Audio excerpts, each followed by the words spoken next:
Hello friends, welcome back to my channel.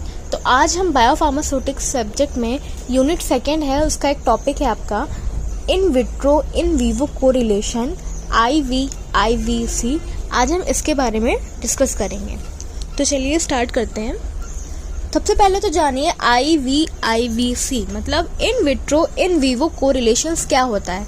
तो ये क्या होते हैं कोरिलेशंस? आपके एक हम डिफाइन करेंगे कैसे, प्रेडिक्टिव मैथमेटिकल मॉडल है। प्रेडिक्टिव मतलब हम प्रेडिक्ट कर रहे हैं, अनुमान लगा रहे हैं। मैथमेटिकल मॉडल्स होते हैं जो क्या बताते हैं, जो डिस्क्राइब करते हैं relationship between in vitro property of a dosage form and in vivo response. हम इन विट्रो और इन वीवो प्रॉपर्टीज को रिलेशन या रिलेट कर रहे हैं। हमारा इसमें मेन काम क्या है, एक मैथमेटिकल मॉडल्स होते हैं, प्रेडिक्टिव मैथमेटिकल मॉडल्स होते हैं IVIVC, जो ये चीज़ बताते हैं कि रिलेशनशिप क्या है आपकी इन विट्रो प्रॉपर्टी और इन वीवो रिस्पॉन्स, दोनों के बीच में क्या रिलेशनशिप है। इन विट्रो में क्या आएगा, rate and extent of dissolution जो इन विट्रो में आ रहा है, और इन वीवो में क्या आता है, प्लाज्मा ड्रग कंसंट्रेशन या अमाउंट ऑफ ड्रग जो एब्जॉर्ब हो रही है उसकी बात करेंगे। इन दोनों के बीच में हम रिलेशनशिप निकालते हैं। नाम ही है इसका इन vitro in vivo correlation. Correlation मतलब रिलेशन, इन विट्रो के बीच में और इन वीवो के बीच में क्या रिलेशनशिप है, इस चीज को हम एक प्रेडिक्टिव मैथमेटिकल मॉडल्स के थ्रू निकाल रहे हैं। फिर मेन ऑब्जेक्टिव क्या है भैया, क्यों हमें कर रहे हैं IVIVC टेस्टिंग, हम क्यों करते हैं? मेन ऑब्जेक्टिव इसका ये होता है कि हम क्या कर सकते हैं, इस चीज़ से डिसोल्यूशन टेस्ट को एज अ सरोगेट यूज़ कर सकते हैं in vivo viability studies in human being. Dissolution testing को क्या कर सकते हैं, एज अ सरोगेट मतलब होता है अल्टरनेटिव फॉर्म में यूज़ कर सकते हो आप डिसोल्यूशन को। किस पर्पस के लिए? इन वीवो एबेबिलिटी स्टडीज जो भी ह्यूमन बीइंग में की जा रही है उनकी बात कर रहे हो। तो बेसिकली ऑब्जेक्ट इनका यही है। फिर अब इसका एप्लीकेशन क्या है भाई, IVIVC जो हम कर रहे हैं इसका फॉर्मुलेशन में आपका एप्लीकेशंस क्या है? तो सबसे पहली बात तो ये है, बैच टू बैच कंसिस्टेंसी को इंश्योर करने के लिए हम IVIVC टेस्टिंग्स करते हैं। हर बैच में कंसिस्टेंसी मेंटेन हो रही है कि नहीं, जो भी ड्रग की फिजियोलॉजिकल परफॉर्मेंस है वो मेंटेन हो रही है कि नहीं, इस चीज़ को इंश्योर करने के लिए हम IVIVC करते हैं। दूसरी बात, हम क्या कर सकते हैं, अगर IVIVC टेस्टिंग्स करोगे तो वो एज अ टूल का वर्क करेगा। किस चीज़ में? For the development of a new doses form with a desire in vivo performance. अगर हम कोई नई डोजेस फॉर्म बनाना चाह रहे हो, कुछ नई फॉर्मुलेशंस हम करना चाह रहे हैं जो हम अपनी इच्छा से वीवो परफॉर्मेंस चाहते हैं, हम चाहते हैं कि ऐसा इसका इन वीवो परफॉर्मेंस है, ऐसा इसका इन विट्रो परफॉर्मेंस है, तो अपने डिजायर तरीकों से अगर हम नई डोजेस फॉर्म बनाना चाह रहे हैं तो उसमें ये बहुत ही सहायक है, एज अ टूल वर्क करता है इन विट्रो IVIVC टेस्टिंग्स हमारी। तीसरा है कि अगर हमें क्या करना है, डिसोल्यूशन स्पेसिफिकेशन की जो है वैलिडेशन और सेटिंग को देखना है। अगर जो भी डिसोल्यूशन की चीज़ें हो रही हैं उस चीज़ को वैलिडेट पता लगाना है या उसकी सेटिंग करनी है, उस चीज़ को भी हम क्या कर सकते हैं, इस टेस्टिंग से अच्छे से कर सकते हो। तो ये क्या थे आपके एप्लीकेशंस थे इनके। अब क्या बात करेंगे हम, हमारे बेसिकली ये देखा गया दो अप्रोचेस होते हैं, दो तरीके होते हैं जिससे आप क्या कर सकते हो, कोरिलेशन निकाल सकते हो डिसोल्यूशन टेस्टिंग और वेबिलिटी के बीच में। हमारे दो बेसिकली अप्रोचेस या दो तरीके कह सकते होते हैं जिससे हम डिसोल्यूशन टेस्टिंग, डिसोल्यूशन मतलब इन विट्रो और वेबिलिटी मतलब इन वीवो के बीच में रिलेशनशिप या कोरिलेशंस निकाल सकते हैं। ठीक, पहला क्या है आपका, हम एस्टैब्लिश कर लें एक रिलेशनशिप किसके बीच में, यूजुअली जो लीनियर होती है, लीनियर मतलब सीधी जाएगी, एक रिलेशनशिप हम एस्टैब्लिश करें जो कि लीनियर है, किसके बीच में, इन विट्रो डिसोल्यूशन जो है उसके बीच में और इन वीवो वेबिलिटीज के बीच में। इन विट्रो डिसोल्यूशन के बीच में और इन वीवो वेबिलिटी पैरामीटर्स के बीच में हम एक रिलेशनशिप बना लें। दूसरा है कि भाई इसी डाटा का यूज़ करके हम प्रीवियस जो वेबिलिटी डेटा है उसी को मॉडिफाई कर सकते हैं। मतलब हमारे पास ऑलरेडी अवेलेबल है डेटा है, वेबिलिटी का किसी ने पहले वाले किया होगा, वो डेटा ऑलरेडी हमारे पास अवेलेबल है। हम क्या कर रहे हैं, उसी डेटा को उठा रहे हैं वेबिलिटी डेटा को और उसको क्या कर रहे हैं, मॉडिफाई कर रहे हैं। उन्होंने कुछ मेथड यूज़ किया था डिसोल्यूशन का, हम उस डिसोल्यूशन मेथड को क्या कर रहे हैं, मॉडिफाई कर रहे हैं। मॉडिफाई क्यों कर रहे हैं, जिससे कि हम एक in vivo in vitro correlations better way में ला सकें। पहले वालों ने कुछ किया होगा तो आप क्या करो, उसका डिसोल्यूशन मेथड और अच्छा मॉडिफाई कर लो, मेथोडोलॉजी हम चेंज कर लें तो क्या कर सकते हैं, बेटर हम कोरिलेशन निकाल सकते हैं। ये आपके क्या थे, दो अप्रोचेस थे जो हम कोरिलेशन निकाल सकते हैं डिसोल्यूशन और वेबिलिटी के बीच में। अब हमने क्या बताया आपको, जो कुछ आपके useful quantitative linear in vitro correlations होते हैं, मतलब लीनियर जो मैंने आपको बताए थे ना ऊपर वाले, इन विट्रो डिसोल्यूशन और बायबिलिटी वाले, वो कुछ आपके होते हैं जो ऑफ्टन आपके देखे गए लीनियर देखे गए हैं। तो कौन कौन से कोरिलेशंस होते हैं जो देखे गए हैं? पहला कोरिलेशन है correlation based on the plasma level data. Plasma level data के बेसिस पे हमने क्या किया है? कोरिलेशन निकाला। कैसे निकाला? जो ये रिलेशनशिप अगर हमें जो बनाएंगे प्लाज्मा लेवल वाला, वो क्या होता है? लीनियर रिलेशनशिप होती है। लीनियर रिलेशनशिप किसके बीच में हो रही है?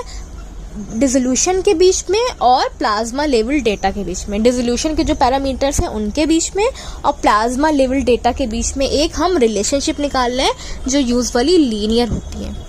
पहला कोरिलेशन होता है based on plasma level data. इसमें हम एक रिलेशनशिप निकालते हैं, डिसोल्यूशन पैरामीटर्स और प्लाज्मा लेवल ड्रग का है उसके बीच में रिलेशनशिप निकाली गई। अब जो पैरामीटर्स हम निकालते हैं इसमें, जो डिसोल्यूशन, इन विट्रो डिसोल्यूशन और प्लाज्मा डेटा के बीच में, वो कौन कौन से पैरामीटर्स देखे जाते हैं? तो इधर हम राइट साइड पे बता रहे हैं, लेफ्ट साइड पे हम विट्रो की बात कर रहे हैं, राइट साइड पे हम वीवो की बात कर रहे हैं। तो विट्रो में डिसोल्यूशन पैरामीटर कौन कौन सा निकालते हो? पहला, time for specific amount of drug to dissolve. कितने टाइम में स्पेसिफिक अमाउंट ऑफ ड्रग जो है वो क्या हो रही है? घुल रही है। कितने टाइम में स्पेसिफिक, मतलब 10 mg ड्रग थी, वो कितने टाइम में घुल गई।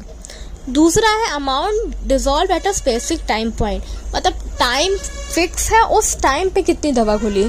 5 मिनट है तो 5 मिनट में कितनी दवा घुल गई, ये हम निकालते हैं। तीसरा है mean dissolution time. Mean dissolution time मतलब पूरा डिसोल्यूशन हो जाता है, लास्ट में हम क्या करते हैं कि एवरेज या मीन निकालते हो आप डिसोल्यूशन टाइम का। फिर लास्ट है आपका पैरामीटर जो आफ्टर मॉडलिंग डिस्कस किए जाते हैं डिसोल्यूशन प्रोसेस के, वो। ये तो चलो विट्रो की बात हुई। अब वीवो की बात करें तो वीवो में कौन कौन से पैरामीटर है? एक आता है AUC। AUC हमने पहले भी पढ़ चुके हो हम कि एरिया अंडर द कर्व होता है। Cmax मतलब पीक प्लाज्मा कॉन्सेंट्रेशन। सेकेंड आपका है फ्रैक्शन एब्जॉर्ब, कितना फ्रैक्शन ड्रग का एब्जॉर्ब हुआ। एब्जॉर्प्शन रेट कांस्टेंट मतलब KA क्या है इसका, वो। फिर आपका नेक्स्ट है मीन रेजिडेंस टाइम, दवा का आपकी बॉडी में रुकने का टाइम क्या है? रेजिडेंस मतलब रुकना, ठहरना, वो टाइम। मीन डिसोल्यूशन टाइम, कितना डिसोल्यूशन होने में टाइम लिया। मीन एब्जॉर्प्शन टाइम, ड्रग का एब्जॉर्प्शन होने में कितना टाइम लिया, वो। फिर हम देखते हैं लास्ट पॉइंट है concentration at time t, amount absorb at time t, कितना टाइम टी पे ड्रग की कॉन्सेंट्रेशन थी, डिफरेंट टाइम विंडोज पे ड्रग की कॉन्सेंट्रेशन कितनी थी और कितना अमाउंट आपका ड्रग का जो था वो एब्जॉर्ब हुआ। ये भी हम क्या करते हैं इसमें देखते हैं, कितना एब्जॉर्ब हुआ और कितना कॉन्सेंट्रेशन थी। ये था आपका पहला कोरिलेशन जो प्लाज्मा लेवल डेटा के बेसिस पे था। दूसरा कोरिलेशन क्या होता है आपका? Correlation based on the urinary excretion data. जो यूरिनरी एक्सक्रीशन होता है उसके बेसिस पे हमने नेक्स्ट कोरिलेशन निकाला। इसमें हमने क्या बताया कि जो डिसोल्यूशन पैरामीटर्स होते हैं उसको हमने कोरिलेट किया। किस चीज से कोरिलेट करेंगे? Amount of drug excreted unchanged in urine. पहले वाले में प्लाज्मा की बात कर रहे थे ना, प्लाज्मा लेवल ड्रग, इसमें बस हमने क्या बोला? Amount of drug excreted unchanged in urine. Urine में जो दवा है अनएक्सक्रीटेड फॉर्म में जो है अमाउंट ऑफ ड्रग, वो हमने कोरिलेट करी है डिसोल्यूशन पैरामीटर से। हमने दो चीज़ों को रिलेट किया। या क्यूमुलेटिव अमाउंट ऑफ ड्रग जो थी वो कितने टाइम में एक्सक्रीट आउट हो रही है। क्यूमुलेटिव वही होता है आपका कि मीन निकाल रहे हैं हम कितने ड्रग थी, वो फंक्शनल ऑफ टाइम में कितना एक्सक्रीट आउट हो रही है, इस चीज़ को हम निकालते हैं। तीसरा हमारा होता है correlation based on the pharmacological response. Pharmacological responses के बेसिस पे कोरिलेशन। इस पे हम क्या करते हैं? एक्यूट फार्माकोलॉजिकल रिस्पॉन्स जैसे कि LD50 हो गया एनिमल्स में, उसको हम रिलेट करते हैं डिसोल्यूशन पैरामीटर से। हम क्या कर रहे हैं? फार्माकोलॉजिकल, एक्यूट फार्माकोलॉजिकल इफेक्ट्स जो होते हैं या जो रिस्पॉन्सेज आते हैं लाइक LD50, प्यूपल साइज बढ़ा घटा, वो सब हो गया, उसको हम क्या करते हैं? डिसोल्यूशन पैरामीटर से रिलेट कर रहे हैं, कोरिलेशन कर रहे हैं उनका। तो ये क्या थे आपके 3 कोरिलेशंस हमने बताए, plasma level data, urinary excretion data and pharmacological response बताया। ये 3 आपके रिलेशन थे, कोरिलेशंस। अब हम क्या बात करेंगे? इन विट्रो इन वीवो कोरिलेशंस के जो लेवल्स होते हैं अब हम उनके बारे में डिस्कस करेंगे। IVC के लेवल्स के बारे में अब हम डिस्कस करेंगे। तो बेसिकली कितने होते हैं? 3 लेवल्स होते हैं, level A, B, C। 3 levels हैं आपके इन विट्रो इन वीवो कोरिलेशंस के। सबसे पहला वाला जो लेवल है लेवल A, वो क्या होता है? ये हाईएस्ट कैटेगरी कोरिलेशन है, ए लेवल में सबसे ज़्यादा हाईएस्ट कैटेगरी में कोरिलेशन होता है। इसमें पॉइंट टू पॉइंट रिलेशनशिप निकाली जाती है इन विट्रो डिसोल्यूशन और in vivo rate of absorption. हम क्या करते हैं, ए वाले में सबसे ज़्यादा कैटेगराइज कोरिलेशन है, पॉइंट टू पॉइंट रिलेशनशिप निकालते हैं, मतलब हर एक पॉइंट पे इतने टाइम पे इतने रिलेशन था, इतने टाइम पे इतना इतने, मतलब एक एक पॉइंट हम नहीं छोड़ते, हर पॉइंट पे क्या करते हो आप, इन विट्रो डिसोल्यूशन और in vivo rate of absorption के बीच में रिलेशनशिप निकालते हैं। ठीक है, फिर हमें क्या होगा, जब एक एक पॉइंट पे आप चीज़ें निकाल लोगे, फिर हम क्या करेंगे, कर्व बनाएंगे या ग्राफ बताते हैं इन विट्रो डिसोल्यूशन के बीच में और इन वीवो एब्जॉर्प्शन के बीच में हम एक कर्व बनाते हैं। कर्व क्या होता है, सुपर इम्पोजिबल होता है। सुपर इम्पोजिबल मतलब जो आपस में मिरर इमेज नहीं होते हैं, सुपर इम्पोजिबल होता है।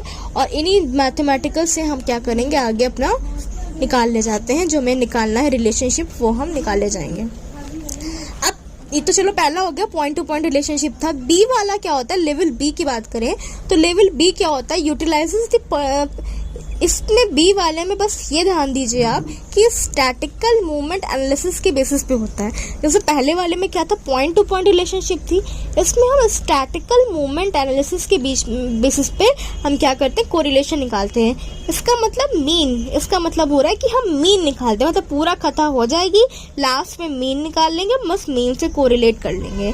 अब मीन किसका किसका निकालोगे, मीन हम निकालेंगे इन विट्रो डिसोल्यूशन टाइम का और मीन रेजिडेंस टाइम का, या और उसको कंपेयर करते हैं हम इन वीवो डिसोल्यूशन टाइम से। हम क्या करते हैं, इन विट्रो डिसोल्यूशन टाइम मतलब बॉडी के बाहर जो डिसोल्यूशन टाइम था या जो मीन रेजिडेंस टाइम था वो, उसको कोरिलेट करते हो आप in vivo dissolution time, body के अंदर जो डिसोल्यूशन का टाइम लगा उन दोनों को बीच में हम क्या करते हैं, कोरिलेट करते हैं। ये पॉइंट टू पॉइंट कोरिलेशनशिप नहीं होता, जैसे ऊपर वाला पॉइंट टू पॉइंट था, इसमें हम पॉइंट टू पॉइंट चीज़ें नहीं देखनी, बस पूरी प्रोसेस जब हो जाती है लास्ट में बस दोनों को कोरिलेट आप कर लोगे। ये होता है लेवल बी। अब लेवल सी की बात करेंगे तो लेवल सी जो होता है सिंगल पॉइंट कोरिलेशन होता है। सिंगल मतलब एक चीज को हम कोरिलेट करते हैं, सिंगल पॉइंट को कोरिलेट करते हो। लाइक इसका मतलब हुआ कि कोई भी एक डिसोल्यूशन टाइम लीजिए आप, उसको हम क्या करते हैं, फार्माकोकाइनेटिक पैरामीटर से रिलेट करते हैं। हम क्या करते हैं, डिसोल्यूशन टाइम को कोई भी एक फार्माकोकाइनेटिक पैरामीटर से रिलेट करते हैं। डिसोल्यूशन तो रखोगे उधर, बस जो फार्माकोकाइनेटिक पैरामीटर है वो कोई एक चूज करोगे, या तो आप AUC यूज करो, चाहे Cmax चाहे Tmax, कोई एक पैरामीटर लेके हम डिसोल्यूशन के साथ कंपेयर करेंगे लेवल सी में, इसलिए इसका नाम सिंगल पॉइंट है, एक को हमें यूज करना है बस। नेक्स्ट है मल्टीपल लेवल सी। मल्टीपल लेवल सी का मतलब होता है कि इसमें कोरिलेशन में हम एक से ज़्यादा फार्माकोकाइनेटिक पैरामीटर्स यूज़ करते हैं। जैसे ऊपर वाले में एक पैरामीटर यूज़ कर रहे थे, यहाँ पे हम एक के बजाय क्या करते हैं, मल्टीपल पैरामीटर्स यूज़ करते हैं, 2 3 4 यूज़ करते हैं, और वहाँ पे किसको कंपेयर करते हैं, डिसोल्यूशन टाइम के साथ अपने जो भी फार्माकोकाइनेटिक पैरामीटर्स उनको रिलेट करते हैं या कंपेयर करते हैं। ये आपका क्या था, मल्टीपल लेवल सी था आपका। अब हम बात करेंगे, ये तो चलिए इतना था, ये लेवल्स जो भी थे आपके IV IVC के वो ख़त्म होते हैं। अब हमारा जो है वो आएगा BCS क्लासिफिकेशन या biopharmaceutical classification and in vitro in vivo correlation. In vitro in Vivo और BCS की क्या रिलेशन है आपका, वो हम आपको बेसिकली अब बताएंगे।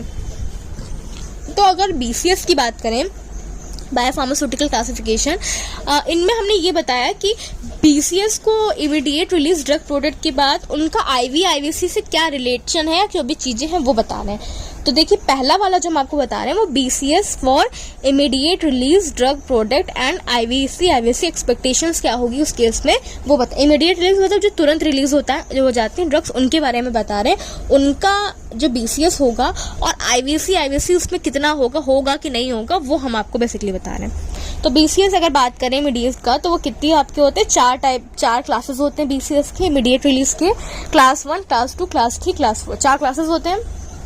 क्लास 1 में सॉल्युबिलिटी ज़्यादा होती है, परमेबिलिटी ज़्यादा होती है, ये हम पहले भी पढ़ चुके हैं, सॉल्युबिलिटी में ज़्यादा होती है और परमेबिलिटी ज़्यादा होती है। तो अगर IVC एक्सपेक्टेशन पूछी जाए इमीडिएट रिलीज प्रोडक्ट की, तो ये देखा गया है कि IVC क्या है, एक्सपेक्टेड है।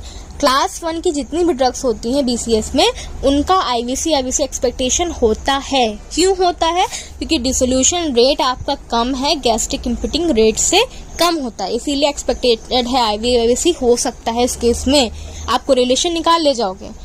Possibility of predicting IVC from dissolution data, मतलब हम डिसोल्यूशन डेटा से आईवीसी प्रेडिक्ट कर सकते हैं, अनुमान लगा सकते हैं। तो हाँ, हम अनुमान लगा सकते हैं, क्योंकि इसमें क्या है, आपका डिसोल्यूशन रेट स्लो होता है as compare to gastric emptying rate. अब क्लास सेकंड की बात करें तो वहाँ पे सॉल्युबिलिटी कम होती है, परमेबिलिटी ज़्यादा होती है। इस केस में भी आप आईवीसी एक्सपेक्टेड है, आप निकाल सकते हो। क्यों? क्योंकि डिसोल्यूशन जो होता है आपका डिसोल्यूशन रेट, वो इन वीवो डिसोल्यूशन रेट से मिलता जुलता होता है, इसलिए आप इस केस में भी आईवीसी निकाल सकते हो। और इसमें भी वही है कि प्रेडिक्शन हो सकता है आईवीसी से, तो हाँ, ये हो सकता है, पॉसिबल है हमारा ये केस।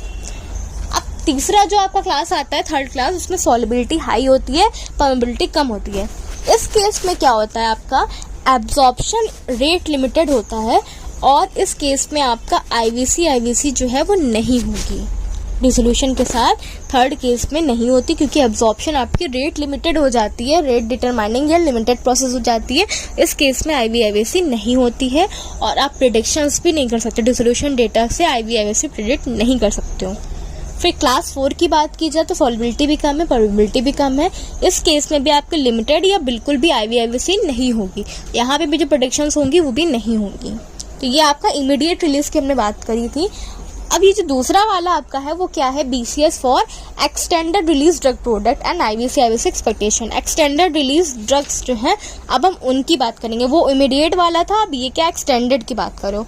तो एक्सटेंडेड की बात करें जाए तो इसमें भी 4 आपके हैं क्लासेस।